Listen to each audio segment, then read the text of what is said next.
Welcome to my YouTube channel. हाँ जी बच्चों, आज जो मैं आपको क्वेश्चन करवाने जा रही हूँ ये क्लास 10th एपी सीरीज़ का एक्स्ट्रा क्वेश्चन है। इंटरेस्टिंग क्वेश्चन है, बिल्कुल डिफरेंट है बेटे। ऐसा क्वेश्चन आपने कभी नहीं पढ़ा होगा। क्वेश्चन क्या है यहाँ पे, the average of an AP with 151 term is zero. एक एपी सीरीज़ है बेटे, उसमें 151 टर्म्स हैं, उन सब की एवरेज जो है वो जीरो के इक्वल है। One of its term is zero. AP series में से ही एक टर्म ऐसी है जो जीरो के इक्वल है। Which term of AP is zero. आपने वो टर्म निकालनी है जो जीरो के इक्वल है। ठीक है बेटे, अब हम वन बाय वन लाइन पढ़ते हैं, उसके अकॉर्डिंग बताती हूँ। देखो, the average of an AP with 151 terms. पहले तो आपको ये मालूम पड़ गया कि ये एपी सीरीज है। इसमें कितनी टर्म्स है बेटे, 151। तो इसका मतलब ये फर्स्ट टर्म में A1 है, सेकंड टर्म A2 है, थर्ड टर्म A3 है, और ऐसे कर कर A151 तक जो टर्म्स है। ओके, अब उसने बोला एवरेज निकालनी बेटे। एवरेज और मीन एक ही बात होती है, ठीक है जी। एवरेज और मीन वर्ड भी लिखा होता है कई प्लेसेस पे। एवरेज जो है वो किसके इक्वल है बेटे, जीरो के इक्वल है। ओके, अब मुझे ये बताओ, एवरेज निकालनी आपने 7th 8th क्लास में की हुई है, 10th में भी की है, ठीक है जी। पर चलो उसमें आपने कॉन्टिन्यूस सीरीज में की हुई है। सिंपल जो एवरेज निकालते हैं, अगर मैं आपको 4 नंबर दे दूँ यहाँ पे, ठीक है, आपको बोल दूँ आपने एवरेज निकालनी है, तो आप क्या करोगे, 4 + 6 + 5 + 9 को किसके साथ डिवाइड कर दोगे, 4 के साथ। इसमें 4 टर्म्स है। अगर यहाँ पे 5 टर्म्स होती, मान लो एक 5 और कर दूँ ऐड, तो यहाँ पे मैं 5 के साथ डिवाइड कर दूँगी। ऐसा ही होता है ना एवरेज में। अब उसने बोला है कि उस average of 151 terms is zero. अगर आपने इसकी एवरेज निकालनी है तो आप कैसे निकालोगे।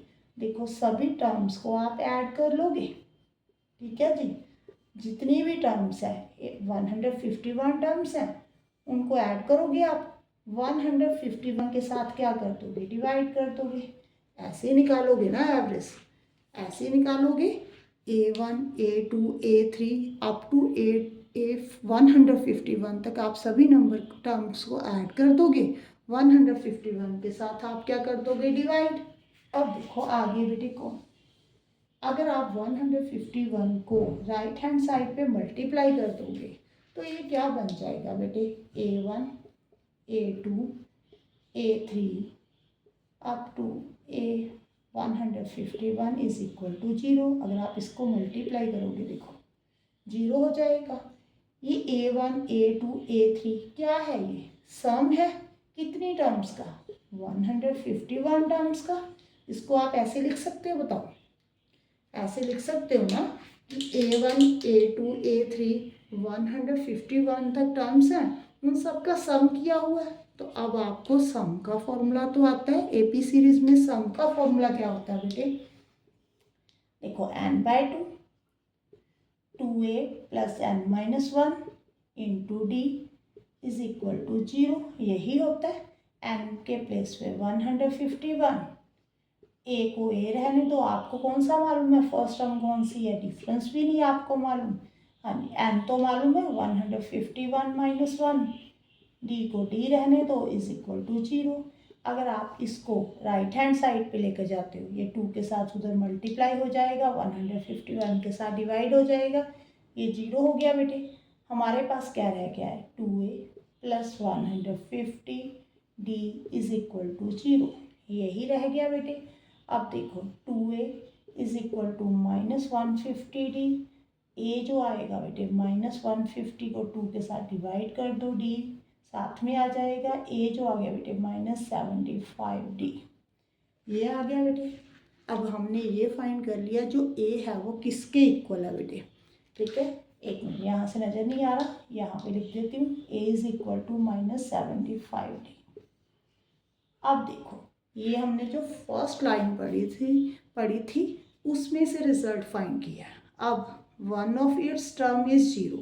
यहाँ पे बेटे कोई ऐसी टर्म है जो जीरो के इक्वल है, तो आपको तो मालूम नहीं है, ठीक है। अब आपको मानकर चलना पड़ेगा कि कौन सी टर्म जो है वो 0 के इक्वल है। तो आप कोई भी टर्म मान लो बेटे। ये मैं रेस करती हूँ 1 मिनट यहाँ से, ठीक है जी। अब देखो A1 A2 A3, यहाँ पे आप AX AY AN कोई भी टर्म मानकर कर सकते हो। मैं यहाँ पे मान रही हूँ कि यहाँ पे AX कोई टर्म है, ठीक है जी, वो 0 के इक्वल है।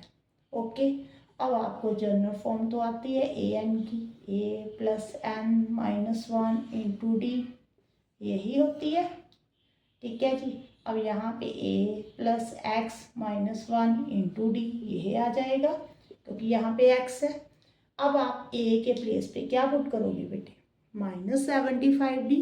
आपने यही फाइंड किया ना कि A की जो वैल्यू है वो कितनी है बेटे, -75D। ओके, अब यहाँ पे ब्रैकेट ओपन कर दो, यहाँ पे XD minus d is equal to 0, ये भी डी, तो यहाँ पे माइनस माइनस क्या हो जाएगा, प्लस हो जाएगा, ठीक है जी। और ये वाला प्लस उधर जाकर क्या हो जाएगा, माइनस XD, डी के साथ डी को कैंसिल कर दो, माइनस के साथ माइनस को कैंसिल कर दो। जो x आ गया बेटे वो 76 आ गया। मीन्स आपकी जो 76 टर्म है ना वो 0 के इक्वल है। देखो मैंने कोई भी एक्स्ट्रा कुछ नहीं किया, जैसे स्टेटमेंट में लिखा हुआ था मैंने वो स्टेप किए, ठीक है। उन्होंने बोला था एवरेज फाइंड करो, वो 0 के इक्वल कर दो, मैंने एवरेज फाइंड की, ठीक है, वो 0 के इक्वल कर दी। वहाँ से मुझे क्या मिल गया बेटे, A is equal to -75D।